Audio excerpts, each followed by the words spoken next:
परीक्षित को जब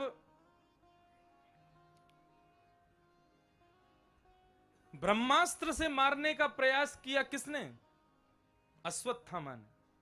जब परीक्षित अपनी माता के गर्भ में था तब उस परीक्षित को मारने के लिए अश्वत्थामा ने ब्रह्मास्त्र चलाया और उस ब्रह्मास्त्र से रक्षा करने के लिए भगवान सशस्त्र उसकी मां के गर्भ में प्रकट हो गए और अपने शस्त्र को घुमा करके ठाकुर जी ने उसकी रक्षा की। समझ में आई बात?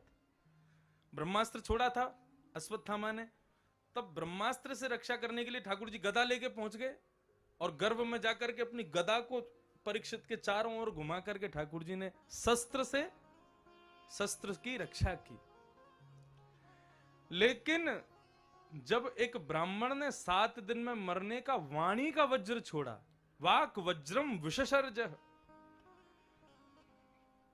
एक ने तो बाण छोड़ा था, तब ठाकुर जी ने शस्त्र से रक्षा की। लेकिन अब ब्राह्मण ने 7 दिन में मरने का श्राप वाणी से वज्र जब छोड़ा, तब ठाकुर जी बोले यहां मेरा शस्त्र भी काम नहीं आएगा। यहां ठाकुर जी ने श्रीमद् भागवत का रूप धारण कर लिया और ठाकुर जी ने शास्त्र से रक्षा की 7 दिन में। बहुत अच्छी बात गुरुदेव कहते हैं अपनी टीका में। बोले जब शस्त्र से मारा जा रहा था तब शस्त्र से रक्षा की, लेकिन जब किसी ने वाणी से मारा है तब हमने शास्त्र से रक्षा की। आजकल आदमी शस्त्र से नहीं मारते एक दूसरे को, वाणी से ही मारते हैं।